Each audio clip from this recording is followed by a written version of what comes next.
and welcome back to Progress with Prachi. आज we are back with our series of essay discussions और आज I will be discussing on a very important topic which is क्या India को unity in diversity चाहिए या harmony in diversity चाहिए.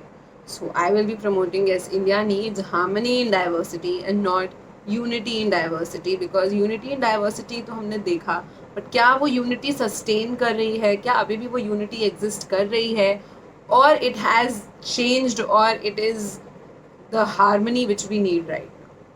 सो India is one among the हम एक ऐसा कंट्री है जो कि बहुत ज़्यादा डाइवर्स है थ्रू आउट दी वर्ल्ड में, हाईली डाइवर्सिफाइड है. हम चाहे कल्चर को देखो, चाहे कास्ट को देखे जाए, चाहे लैंग्वेज को देखा जाए, चाहे रीजन को देखो, चाहे ethnicity, gender, religion, we have various identities and various and a huge diversity in this.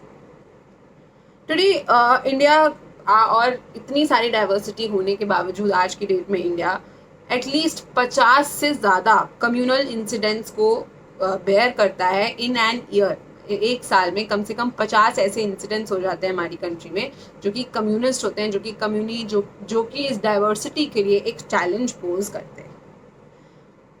क्यों हो रहा है ऐसा? बिकॉज हमारी गवर्नेंस में चेंज आ रहा है, हमारी पॉलिटिक्स में चेंज आ रहा है, हमारी सोसाइटी में चेंज आ रहा है, and that is the reason ये कम्युनल इंसिडेंट्स बढ़ते जा रहे हैं. जो इंडिपेंडेंट इंडिया की फाउंडेशन है वो एक्चुअली में कल्चरल प्लुरैलिटी पे लाई करी थी. हम जब इंडिपेंडेंट हुए थे हमने तब से ही हमने देखा कि हमारा कल्चर इतना डाइवर्स है, हम इतने अलग हैं, और ब्रिटिशर्स उस चीज़ को एक्नॉलेज नहीं कर रहे थे, and that is when we fought for the independence. So हमारी इंडिपेंडेंस कल्चरल प्लुरैलिटी पे लाई करती है, और हमने दुनिया को सिखाया है कि डाइवर्सिटी लोगों को यूनाइट करती है, उनको डिवाइड नहीं करती. बट क्या हम ये खुद भूल रहे हैं? क्या इंडिया में वो जो यूनिटी था वो है, अभी भी एग्जिस्ट कर रहा है, या वो खराब हो रही है, टूट रही है, खत्म हो रही है किसी चीज़ से हैम्पर? तो ये जो डिसहार्मनी है, जो लोग खुश नहीं है, जो कम्युनलिज्म हो रहा है, ये क्यों हो रहा है? बिकॉज ये डिसहार्मनी के कुछ चैलेंजेस हैं. जैसे कि सबसे पहला है इंक्रीजिंग एक्सट्रीमिज्म. चाहे रिलीजन हो, चाहे पॉलिटिक्स हो, हम जो भी चीज़ कर रहे हैं उसमें हम एक्सट्रीम्स में जा रहे हैं. चाहे लेफ्ट विंग एक्सट्रीमिज्म की बात हो, चाहे राइट विंग एक्सट्रीमिज्म बहुत बढ़ता जा रहा है, चाहे वो पॉलिटिक्स हो, चाहे वो religion. Next up we have is media turning communalist by promoting the negative side. जो मीडिया है वो कम्युनलिस्ट होता जा रहा है. Negative side, media true picture नहीं दिखा रहा है, फेक न्यूज़, बस ज़्यादा से ज़्यादा व्यूज़ लेने के लिए, कैची करने के लिए उसको न्यूज़ चल रही है. ओपिनियन बिल्डिंग, मीडिया का काम ओपिनियन बनाना नहीं है, मीडिया का काम फैक्ट्स देना है. ओपिनियन बिल्डिंग हमारा खुद का काम है, but media right now opinion building कर रहा है और ट्रू फैक्ट्स प्रोवाइड नहीं कर रहा है. Third is discriminatory governance. जो गवर्नेंस है वो डिस्क्रिमिनेटरी है, जहाँ पे एक सेक्शन ऑफ सोसाइटी को खुश करने के लिए दूसरे सेक्शन ऑफ सोसाइटी के थॉट्स, उनके आइडियाज़, उनकी ज़रूरतों को नज़रअंदाज कर दिया जाता है. Fourth will be global intolerance. Not just in India, पूरे वर्ल्ड में इंटॉलरेंस बढ़ता जा रहा है. रिलीजन के अगेंस्ट तो है ही, मैंने ग्लोबल इंटॉलरेंस पे ऑलरेडी एक ऐसे डिस्कशन किया है. सो रिलीजन के अगेंस्ट तो बढ़ ही रहा है, बट रेसेस हम देख रहे हैं किस तरीके से ब्लैक लाइव मैटर्स के अभी तक इतने साल हो गए हैं और अभी तक America is still fighting for the same issue. So global intolerance बढ़ता जा रहा है, not just against religion but races. Xenophobia, country को लेके दूसरे कंट्रीज का डेटरेंस बढ़ रहा है. खुद को प्रोटेक्ट करने की जो चाह है, सेल्फ पे फोकस बढ़ता जा रहा है. मॉरल चेंजेस, फैमिलीज में मॉरल चेंज हो रहे हैं क्योंकि prolong propagation of communal harmony, कोशिश कर कम्युनल हार्मनी को नहीं फोकस किया जा रहा है.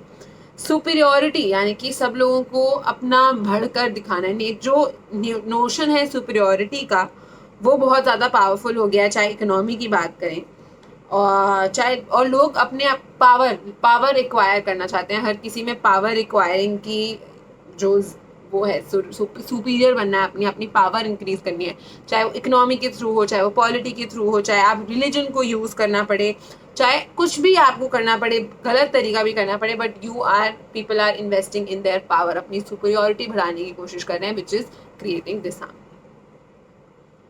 आज की डेट में इंडिया को सिर्फ यूनिटी नहीं बट हार्मनी चाहिए, और ये कैसे अचीव हो सकती है? सबसे पहला हमको एक अपना जो एजुकेशन सिस्टम है उसको बहुत स्ट्रॉन्ग फाउंडेशन क्रिएट करना पड़ेगा बचपन से ही बच्चों को, जो कि किसी एक रिलीजन या किसी एक आइडियोलॉजी को प्रीच और प्रमोट ना करे, बल्कि बच्चों को सिखाया जाए कि ह्यूमंस आपकी क्वालिटी क्या है, आपको किस तरीके से अपने दिमाग को, अपने आप को बेटर पर्सन बनाने में फोकस करना चाहिए।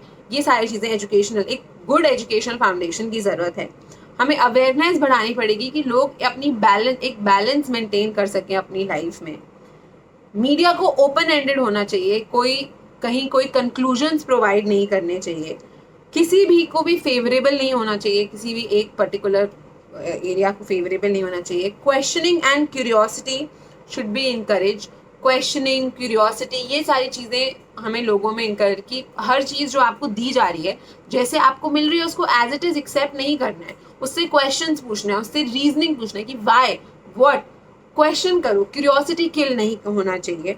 जेंडर हार्मनी बनाई जा सकती है इक्वल वेजेस देकर, फीमेल पार्टिसिपेशन इंक्रीज करके पॉलिटिक्स में, इकोनॉमी में, और लोकल लैंग्वेजेस को प्रमोट करने से हमारा जो कंट्री में लिंग्विस्टिक डिवाइड है हम उसको भी क्रॉस कर सकते हैं, हम उससे आगे बढ़ सकते हैं।